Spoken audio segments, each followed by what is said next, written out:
Hello class 8, dear students, how are you all? Hope you all are doing very well and you have completed your all previous work. So what chapter we were doing? We were doing the chapter role of the parliament and lawmaking in India. So let us start with the topic accountability of the government. Abraham Lincoln had said, and that government of the people, by the people, for the people.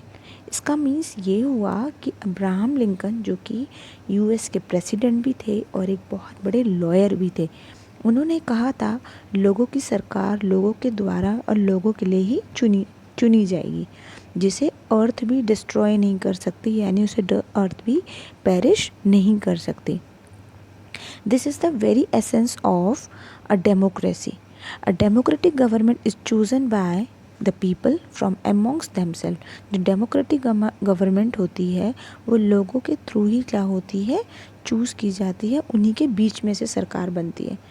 Control भी लोग ही करते हैं और इसको remove भी लोग ही कर सकते हैं, यानी कि लोगों के पास सुप्रीम पावर होती है.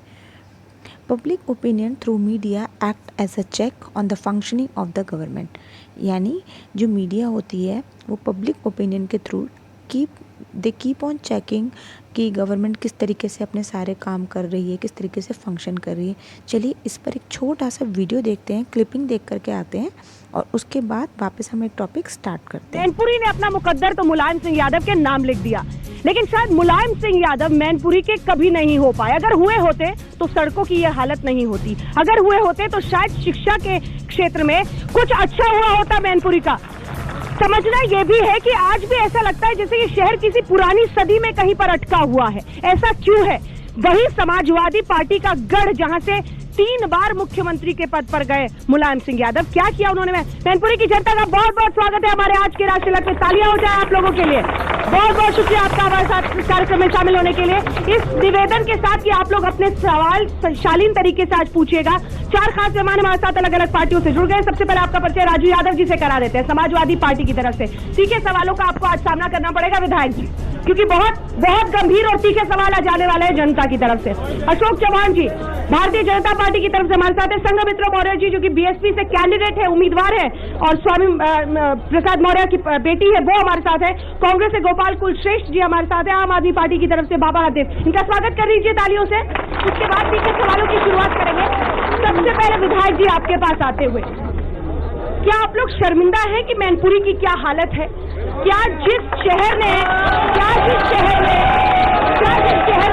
मुख्यमंत्री बनाकर समाजवादी पार्टी का घर बना दिया, क्या आपको एहसास है कि आपने उस शहर को किस सदी में अटकाया हुआ है? इस सवाल का जवाब जनता देगी. आप पीछे जरा देखिए, क्या मैडम का सवाल सही है? आई होप आपने क्लिपिंग देख ली है. क्लिपिंग में क्या देखा कि किस तरीके से रिपोर्टर सारी पार्टीज़ को उसने क्या किया कर रखा था, खड़ा कर रखा था सामने, और पब्लिक किस तरीके से उनसे, पब्लिक की तरफ से वो किस तरीके से मीडिया क्वेश्चन पुटअप कर रही थी, जिसके लिए उनको आंसरेबल होना पड़ता है, उनको अकाउंटेबल होना पड़ता है, और किस तरीके से अपोजिशन पार्टी एक दूसरी पार्टी के ऊपर क्या करती है, ब्लेम लगाती है. The opposition party also plays a vital role in this. Several methods are adopted to control the government within the legislature. अब इसमें मैंने अभी आपको बताया जो अपोजिशन पार्टी होती है वो बहुत ही वाइटल रोल प्ले करती है कि गवर्नमेंट किस तरीके से अपना वर्क कर रही है या नहीं कर रही है.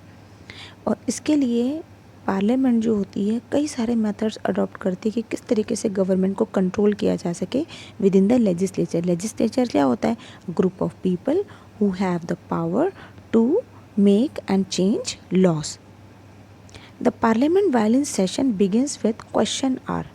अब पार्लियामेंट में जो सेशन स्टार्ट होता है वो क्वेश्चन आवर से स्टार्ट होता है. What is a question hour? Question hour जो होता है ये लोकसभा में भी होता है और राज्यसभा में भी होता है. दोनों का पर्पस सेम है बट दोनों की टाइमिंग अलग अलग कर दी गई है कुछ साल पहले. Let us start this topic. अब जो नॉर्मल पार्लियामेंट्री सेशन होता है, यानी पार्लियामेंट में कोई सेशन चल रहा है, वो 11 बजे से 1 बजे तक होता है. अब इसमें होता क्या है, जो पहला घंटा होता है यानी कि 11 AM to 12 noon, इसे नाम दिया है क्वेश्चन आवर का. इसे क्वेश्चन आवर का नाम इसलिए दिया गया है क्योंकि उस टाइम पर जो मेंबर्स होते हैं पार्लियामेंट के यानी लोकसभा के, वो मेंबर्स काउंसिल ऑफ मिनिस्टर्स से क्वेश्चन पूछ सकते हैं, इसलिए इसका नाम है क्वेश्चन आवर। जो मिनिस्टर्स को यानी जो काउंसिल ऑफ मिनिस्टर्स हैं उनको जवाब देने पड़ेंगे। अभी जो काउंसिल ऑफ मिनिस्टर्स होते हैं ये बाकी मेंबर ऑफ पार्लियामेंट की तरह ये भी मेंबर ऑफ पार्लियामेंट होते हैं, बट ये काउंसिल ऑफ मिनिस्टर्स बनते हैं, इसलिए इनका एक ग्रुप अलग हो जाता है। अब इस क्वेश्चन आवर में क्या पूछे जाते हैं, जो मेंबर होते हैं पार्लियामेंट के यानी जो एमपीज़ होते हैं, they can seek information about the working of the government.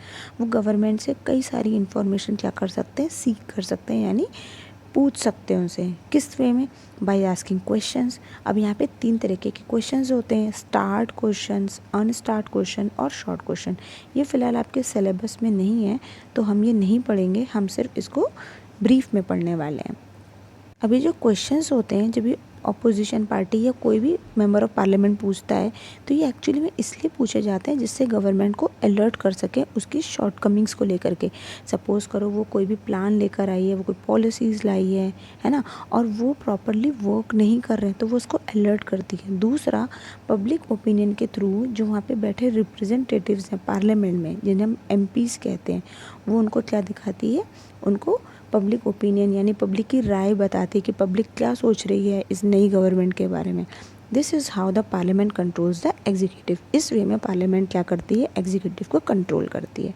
In questions के थ्रू हम ये देख सकते हैं मिनिस्ट्री यानी जो हमारी गवर्नमेंट है वो कितनी अकाउंटेबल है ना, उनको अपनी वर्किंग के बारे में कितना पता है। तो देखते हैं अब मोशंस, टाइप्स ऑफ मोशंस हैं इंडियन पार्लियामेंट में, लेकिन हम इस चैप्टर में पढ़ेंगे सिर्फ 3 मोशन। वो हैं हमारे calling attention motion, adjournment motion और नो कॉन्फिडेंस मोशन।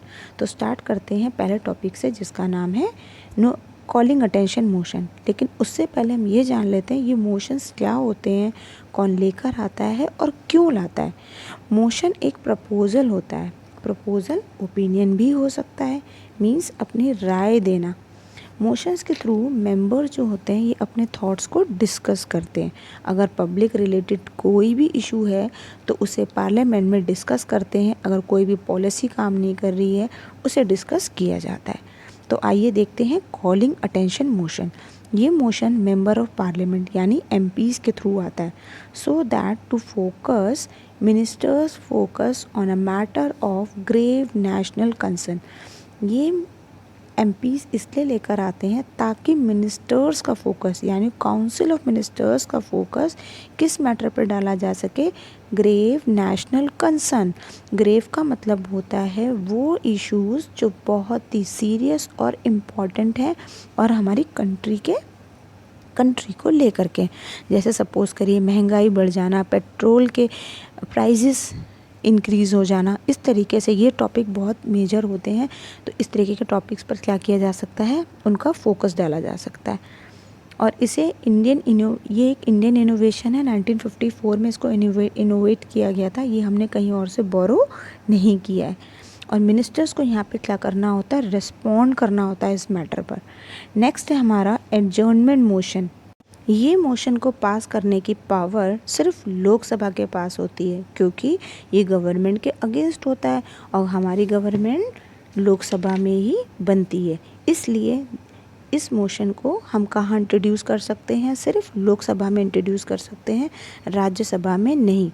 अब ये इंट्रोड्यूस करने से पहले जो कि लोकसभा के प्रिसाइडिंग ऑफिसर होते हैं, जो कि हमने चैप्टर के स्टार्टिंग में पढ़े थे, जिनको हम कहते हैं स्पीकर, उनसे परमिशन लेनी होती है। और उससे पहले यानी परमिशन लेने से पहले जो मेंबर लोकसभा का ये प्रपोजल इंट्रोड्यूस करता है उसको पार्लियामेंट के एटलीस्ट 50 मेंबर्स के सपोर्ट की क्या होती है, ज़रूरत होती है in the form of signature. जब ये 50 मेंबर्स का सपोर्ट मिल जाता है यानी वो साइन कर देते हैं तो ये प्रिसाइडिंग ऑफिसर एडजर्नमेंट मोशन को एक्सेप्ट कर लेते हैं। और फिर यहाँ से स्टार्ट होता है प्रोसेस यानी डिस्कशन स्टार्ट होते हैं। किस टॉपिक पर, पब्लिक इम्पोर्टेंस पर। तो ये मिनिमम करीब कहते हैं 2.5 घंटे चलता है, कभी कभी ये 2 से 3 दिन भी ले लेता है। अब क्या करते हैं डिस्कस एडजर्नमेंट मोशन में, मैंने अभी आपको बताया जैसे गवर्नमेंट कोई भी किसी मैटर पर काम ठीक से नहीं कर रही है किसी ढंग से नहीं कर रही है, तो ये अपोजिशन पार्टी लाती है ये मोशन, जिसको हम कहते हैं एडजर्नमेंट मोशन। वैसे कोई भी मेंबर लेकर आ सकता है, लेकिन मोस्टली गवर्नमेंट के अगेंस्ट अपोजिशन पार्टी ही क्वेश्चन पुट अप करती है। कब? जब गवर्नमेंट अपना रोल ठीक से प्ले नहीं कर रही है। इसमें एक लाइन लिखी है लास्ट में, suspending the normal business of the house. यहाँ पर क्या करते हैं, जो भी नॉर्मल सेशन चल रहा होता है उसको सस्पेंड कर दिया जाता है और मिनिस्टर्स का फोकस इस मैटर पर डाला जाता है। नेक्स्ट है हमारा नो कॉन्फिडेंस मोशन। आर्टिकल 75 जो कि इंडियन कॉन्स्टिट्यूशन में ये कहता है कि council of ministers is collective responsible to the Lok Sabha.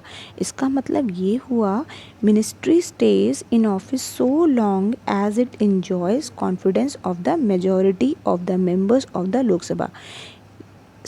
जब भी council of ministers confidence enjoy नहीं कर पाएंगे, उनको वहाँ से रिमूव कर दिया जाएगा और इस केस में पूरी मिनिस्ट्री को एक साथ क्या करना पड़ेगा, resign. So no confidence motion जब भी पास होता है वो किसी एक मिनिस्टर के अगेंस्ट नहीं, बल्कि पूरी काउंसिल ऑफ मिनिस्टर्स के अगेंस्ट पास होता है। और इस मोशन को इंट्रोड्यूस करने के लिए 5 या 6 मेंबर्स नहीं, at least 50 members of the house यानी लोकसभा के हाउस से 50 मेंबर्स का सपोर्ट होना चाहिए। किसके पास? अपोजिशन पार्टी के पास। जैसे ही ये मोशन इंट्रोड्यूस हो जाता है, उसके बाद कोई भी वर्क हो रहा हो, कोई भी प्रोसीडिंग चल रही होती है, उस टाइम उसको रोक दिया जाता है और ये नो कॉन्फिडेंस मोशन पास हो जाता है। पास होने के लिए इसमें क्या कराई जाती है, इसमें एक वोटिंग कराई जाती है। अगर वोटिंग में 50 मेंबर्स का क्या आ गया, मेजॉरिटी आ जाती है, तो गवर्नमेंट को रिज़ाइन देना पड़ता है, और अगर मेजॉरिटी नहीं आती है तो उस केस में कुछ नहीं होता है। तो यहाँ पर हमने ये देखा कि एमपीज़ जो होते हैं, जो रिप्रेजेंट करते हैं लोगों को, पीपल को, कंट्री के, they have a central role in controlling, guiding, in informing the parliament. यानी इनके पास बहुत पावर होती है, वो गवर्नमेंट को कंट्रोल भी कर सकते हैं, गाइड भी कर सकते हैं और इन्फॉर्म भी कर सकते हैं।